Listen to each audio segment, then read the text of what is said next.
कोल्हापूर जिल्ह्यामध्ये 10 पैकी 10 विधानसभेचे सदस्य महायुतीचे निवडून दिल्याबद्दल जिल्ह्यातील तमाम मतदार बंधू भगिनींना मी मनपूर्वक धन्यवाद देतो। खरं म्हणजे कोल्हापूर जिल्हा हा विधानसभेच्या निवडणुकीमध्ये लक्षवेधी ठरला आणि त्यातल्या त्यात कोल्हापूर उत्तर मतदारसंघ काँग्रेसच्या विद्यमान आमदार श्रीमती जयश्री जाधव यांनी शिवसेनेत प्रवेश केला। काँग्रेसच्या उमेदवार सौ मधुरमाराजे छत्रपती यांनी निवडणुकीतून माघार घेतली। मराठा महासंघाचे उपाध्यक्ष वसंतराव मुळीक यांनी शिवसेनेला जाहीर पाठिंबा दिला। कैलासवासी दिग्विजय खानविलकर माजी आरोग्य मंत्री यांच्या धर्मपत्नी व चिरंजीवांनी महायुतीला पाठिंबा दिला। आणि या राज्यामध्ये घडामोडी घडत असताना या ठिकाणी मी पहिल्यांदाच सांगितलं होतं की कोल्हापूर जिल्ह्यामध्ये महायुतीचे 10 पैकी 10 उमेदवार निवडून येतील आणि मतदारांनी ते निवडून दिले त्याबद्दल मी मनपूर्वक आभार व्यक्त करतो। गेल्या काही दिवसांमध्ये आपल्या सर्वांना माहित आहे, खरं म्हणजे 38 वर्षापूर्वी शिवसेनेची स्थापना या कोल्हापूर जिल्ह्यामध्ये झाली असताना पहिल्या दिवसापासूनचा मी शिवसैनिक आहे। 2014 साली सत्ता आली त्यावेळी देखील शिवसेनेचे 6 आमदार या ठिकाणी निवडून आले असताना मी 28 वर्ष त्यावेळी काम करत होतो, पण विजय शिवतारेंसारख्या त्या ठिकाणी 5 वर्षापूर्वी आलेल्या व्यक्तीला मंत्रिमंडळात स्थान दिलं आणि माझ्यावर अन्याय झाला। खऱ्या अर्थानं काही वेळा पक्षाच्या पॉलिसी बनत असताना यावेळेला देखील मला खंत वाटते की मंत्रिमंडळामध्ये स्थान मिळू शकलं नाही, कारण 2022च्या घडामोडीमध्ये ज्यांनी आम्हाला साथ दिली होती त्यापैकी आमदार प्रकाश आंबेडकरांना ही संधी देणं क्रमप्राप्त होतं आणि पक्षाच्या पॉलिसीप्रमाणे पक्षाच्या निर्णयाप्रमाणे त्यांना मंत्रिपद मिळालेलं आहे। त्यांना मी या ठिकाणी त्यांचं अभिनंदन करतो आणि त्यांना शुभेच्छा देखील देतो। खऱ्या अर्थानं शिवसेनेची स्थापना कोल्हापूर जिल्ह्यामध्ये 1986 साली झाली आणि ती कोल्हापूर शहरामधून त्याचं या ठिकाणी रोपटं लावलं आणि वटवृक्षामध्ये रूपांतर आज झालेलं आपल्याला दिसते। कोल्हापूर शहरातल्या चळवळींचा परिणाम संपूर्ण जिल्ह्यामध्ये होतो आणि कोल्हापूर जिल्ह्यातील शिवसैनिक शिवसेनेसाठी अनेक वेळा अनेक गुन्हे घेऊन काम करत आहेत, काट्या खाल्लेत, लाट्या खाल्लेल्या आहेत, मोठ्या प्रमाणात चळवळीमध्ये त्यांनी भाग घेतलेला आहे।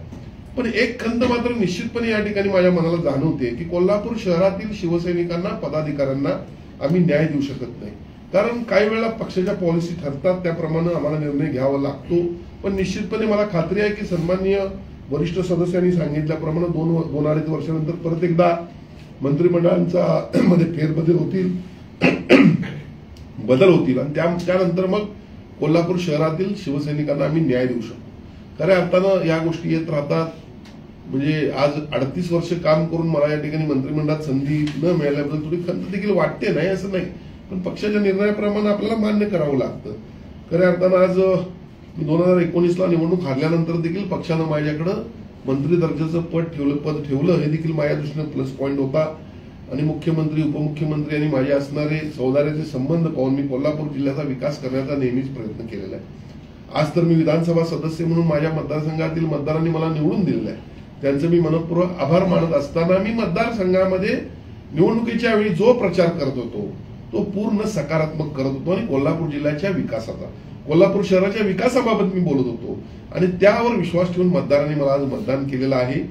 माझ्या विरोधकांनी अत्यंत खालच्या दर्जाची हीन पातळीची टीका माझ्यावर केली, त्यांना त्यांनी थारा दिला नाही आणि म्हणून मी जे शब्द या माझ्या मतदारसंघातील मतदारांना दिलेले आहेत पुढच्या काळामध्ये शहर विकासाचे असतील, जिल्हा विकासाचे असतील, त्यामध्ये प्रामुख्याने शहराची हद्दवाढ, खंडपीठ आहेच, या ठिकाणी थेट पाईपलाईन अजून पूर्ण झालेली नाहीये, IT पार्कचा विषय आहे, कन्व्हेन्शन सेंटर आहे, फुटबॉलचं अकॅडमी आहे।